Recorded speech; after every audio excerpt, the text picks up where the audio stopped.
Iya, ini baru jauh usai pertandingan Liga 1 Indonesia. Persib menghadapi Barito Putra, skor akhir 5-2. Gol Persib dicetak oleh David Da Silva di menit ke-5, Ciro Alves di menit 31 sama 44, dan Nick Weavers di menit 45 plus perpanjang waktu 2 menit. 4 gol di babak pertama, 1 gol dilesakan oleh Persib Bandung di babak kedua lewat hand-hand di menit 68. Sedangkan 2 gol Barito di menit 56 lewat Buyung Ismu, Kahar di menit 60. Oke, sebelum kita membahas pertandingan Persib menghadapi Barito Putra, ini banyak banget yang bertanya kepada aku terkait kompetisi Liga Indonesia yang cepat banget bergantian pelatih, bertumbangan pelatih, bukan hanya pelatih, termasuk pengurusan ya dari suatu klub. Nah, aku nggak bicara spesifik klub A, B, C, D, E dan lain sebagainya. Apa yang aku sampaikan ini udah berulang kali aku sampaikan juga di video ataupun di beberapa konten aku terkait tentang sepak bola. Sepak bola itu ada menang, ada kalah, ada seri. Dan seperti yang kita ketahui, Liga 1 Indonesia ini kompetitifnya luar biasa. Kalau kita bicara target dari tim A, B, C, D, E sampai dengan Z, teman-teman, kalau bisa targetnya juara. Di 3 besar, 2 besar, juara. Itu targetnya. Nah, pertanyaan besarnya muncul nih. Peringkat 4, 5, 6, 7, 8, 9, 10 sampai dengan peringkat buncit siapa ngisi? Kalau misalnya targetnya juara semuanya. Kita kembali lagi di sepak bola itu ada menang, ada kalah, ada seri. Kan nggak mungkin semua pertandingan itu seri. Kan nggak mungkin semua pertandingan itu menang. Kan nggak semua pertandingan itu kalah.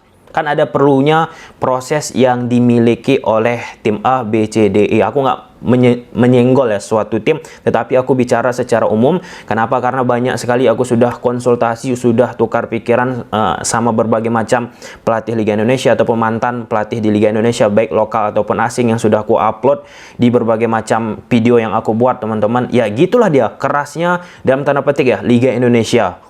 Maunya menang terus. Dan ketika maunya menang terus, kadang lupa terhadap komposisi daripada skuad ataupun tim yang dimiliki. Skuadnya mungkin nggak begitu bagus, targetnya juara. Itu bagaimana? Coba. Oke. Ya, gimana menurut kalian ya? Coba kalian komentar di kolom komentar video ini.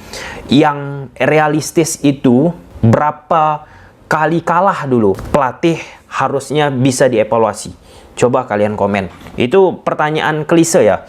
Karena di Liga Indonesia ini 2-3 kalah out, 2-3 kalah out. Padahal kerangka yang sudah dibentuk dari awal musim kemudian harus diulang lagi oleh pelatih baru, dan tentunya ritme, konsistensi pun ya akan sangat sulit tercapai. Syukur-syukur tercapai dari pergantian yang dilakukan. Jika tidak, nah itu berabe lagi. Kita harapkan di Liga Indonesia semakin baik lah ya mindset kita, pemikiran kita terhadap suatu kompetisi ataupun tim yang kita sukai. Kita pun harus lebih luas mindset pemikiran kita melihat tim kita. Oke, kita bahas pertandingan ini. Kita lihat dulu ya line up dari kedua tim. Persib Bandung di atas kertas gunakan pola 3-4-3. Kemudian Barito Putra gunakan pola 4-3-3 di atas kertas. Kita lihat Persib dulu. Nah, yang pertama mencolok dari Persib dari susunan line up. 3 back di belakang, Juprianto, Weavers, Irianto. Biasanya ada satu didorong untuk menjadi LWB ataupun wingback sebelah kiri. Itu salah satu perubahan yang dilakukan. Nah, kalau kita bicara tentang Barito Putra, apa yang dilakukan Barito Putra ketika menghadapi tim-tim yang secara superior, secara kualitas lebih tinggi daripada Barito Putra, cenderung bermain menunggu, memanfaatkan kesalahan. Itu sama dilakukan Barito seperti menghadapi Arema yang menunggu. Kemudian ketika menghadapi Persija Jakarta yang kita sudah buat analisisnya, menunggu, kemudian memanfaatkan transisi, kesalahan-kesalahan dari Persija.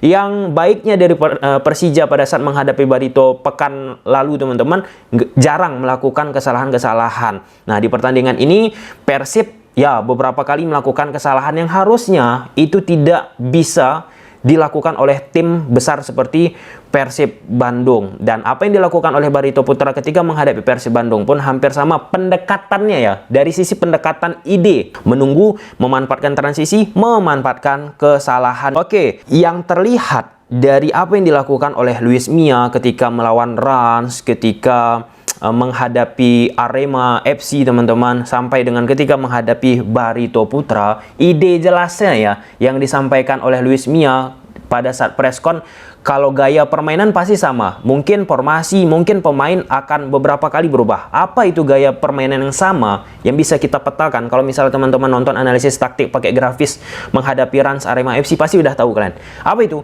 Permainan superioritas. Superioritas ada 3. Kuantitatif, kualitatif, posisional. Nah, kuantitatif ini overload, jumlah pemain banyak di area-area tertentu.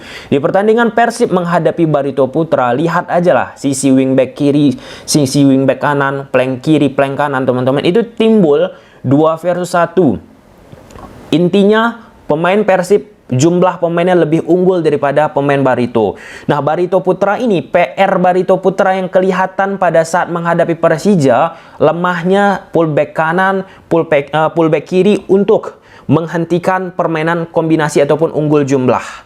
2 versus 1 ketika Hanno Behrens, Firja Andika, di sektor kanan ada Rio Fahmi, pemain-pemain Persija. Itu pun kesulitan pemain-pemain Barito di pertandingan ini dengan ide gaya konsep pemikiran Luis Mia yang bermain memanfaatkan sektor kiri kanan, teman-teman, itu habis dibuat oleh Persib Bandung. Nggak bisa Barito Putra mengadaptasi, adaptif ya, untuk menghentikan permainan Persib Bandung. Kalau di pertandingan ini kan Barito pakai 4 back. Nah, ketika sektor kiri, sektor kanan terus dicecar, nggak ada tuh perubahan yang dilakukan, tetap flat dengan 4 back. Kalau kita bicara dengan kalkulasi Luis Mia terlalu deras bermain sektor kiri, sektor kanan dengan ingin memanfaatkan unggul jumlah, harusnya nggak salah ya untuk mencoba menggunakan 5 back untuk bisa menjaga sisi lebar lapangan, untuk bisa meredam permainan kombinasi dari pemain-pemain Persib Bandung. Nah, dengan kekurangan pemain di sektor kanan, sektor kiri, nggak ada yang cover, teman-teman, itu banyak sekali ruang yang muncul di pertahanan Barito Putra. Nah, di pertandingan ini Beckham kembali dimainkan karena menunjukkan hasil yang luar biasa pada saat menghadapi Arema FC babak kedua. Di babak pertama langsung ada Beckham, ada Klok, ada Kambuaya. Walaupun Beckham sedikit didorong ke depan, namun beberapa momen juga berdampingan 3 pemain, Klok, Kambuaya, sama Beckham. Tetapi Beckham ini posisinya beririsan di sektor yang ditinggalkan biasanya dimainkan oleh Febri Haryadi. Walaupun beberapa momen dia kadang berada di belakang David da Silva dan pergerakannya dinamis sehingga membuat pemain-pemain Barito pun sering ya ke-trigger ataupun sering out of position untuk menjaga pergerakan Beckham Nugraha, teman-teman. Dan satu lagi permainan yang khas yang pernah kita bahas pada saat Luis Mia bersama Persib Bandung, kalau misal kalian nggak percaya, kalian cek aja lah, cross check, yaitu permainan dari sisi ke sisi. Misalnya bola sudah ada di sektor kiri, kemudian ingin cepat-cepat dipindahkan ke sektor kanan ataupun lewat bola-bola pendek. Apa yang masalah ketika ingin melakukan permainan dari sisi ke sisi? Akurasi passing. Ada 3-4 kali khususnya di babak pertama coba permainan switch play dilakukan oleh pemain Persib Bandung, nggak maksimal. Padahal idenya jelas, padahal udah dapat tuh momen unggul jumlah ketika bola dipindahkan dari kiri ke kanan ataupun dari kanan ke kiri. Sayangnya hal tersebut nggak bisa dimanfaatkan lebih baik dari sisi akurasi passing. Walaupun di pertandingan ini secara overall 83% passing akurasi Persib. Barito pun nggak bisa kita bilang jelek banget ya akurasi ya, dia pun 80%. Nah, kalau kita bicara dari sisi defense, Persib ini ya jelek banget sih ya untuk beberapa pertandingan yang udah Persib jalankan. Kalau kita berkaca di musim lalu, kebobolan 22 gol dari 34 match. Kalau di musim ini 22 gol dalam 10 match. Nah, bayangkan betapa perlunya dievaluasi lini pertahanan Persib Bandung. Beberapa pertandingan terakhir, Luis Mia bersama Persib Bandung menerapkan zonal defense dengan pertahanan 5-4-1. Kuat-kuat, tapi pemain Persib ini kelihatan ada something wrong dari sisi untuk menghentikan bola atas. Nah, di beberapa momen gol ataupun peluang dari Barito kan dari bola atas, miskomunikasi ataupun hanya melihat bola, teman-teman, sehingga pemain Barito pun bisa ciptakan gol ke gawang Persib Bandung.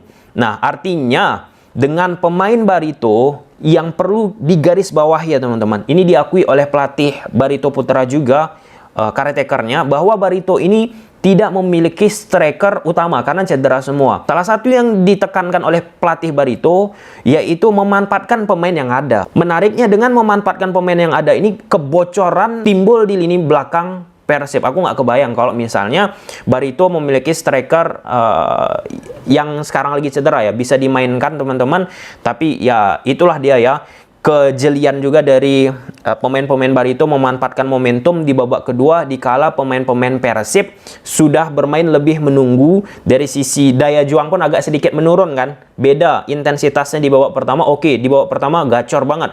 Di babak kedua mengalami penurunan, dan di situ momentum pemain Barito pun mengambil inisiatif untuk menguasai bola dan tercipta 2 gol. Lalu pasti kalian bertanya, kok bisa Persib mengalami penurunan dari sisi intensitas? Ini aku diskusi sama orang-orang yang pernah ada di Liga Indonesia ataupun masih melatih ataupun staf yang ada di Liga Indonesia ya. Memang secara psikologis teman-teman, ketika sudah unggul besar, tim yang sedang kalah ini ataupun mengejar ketertinggalan tersebut secara psikologis akan melakukan penyerangan. Sedangkan tim yang sudah unggul itu akan mengalami penurunan. Nah, ketika tim yang sudah mengalami keunggulan lebih besar, lebih banyak itu teman-teman, itulah salah satunya perlu diingatkan kepada pemain-pemainnya untuk jaga konsentrasi, untuk fokus. Inilah pentingnya staf ofisial yang ada di tepi lapangan. Nah, namun beberapa hal yang dilakukan oleh Barito terlihat pemain-pemain Persib pun beberapa momen ya sudah miss konsentrasi, sudah turun konsentrasinya, dan setidaknya gol dari hand itu salah satu gol yang penting untuk meningkatkan lagi ya kepercayaan diri dari Persib Bandung. Dan ya, pada pertandingan ini Persib menang 5-2. Aku bahkan memikirkan Persib bisa menang ataupun bisa setidaknya mendekatkan skor ketika Madura menghadapi Barito dengan skor besar. Karena di pertandingan Barito menghadapi Madura, Madura di babak pertama 4 gol nih.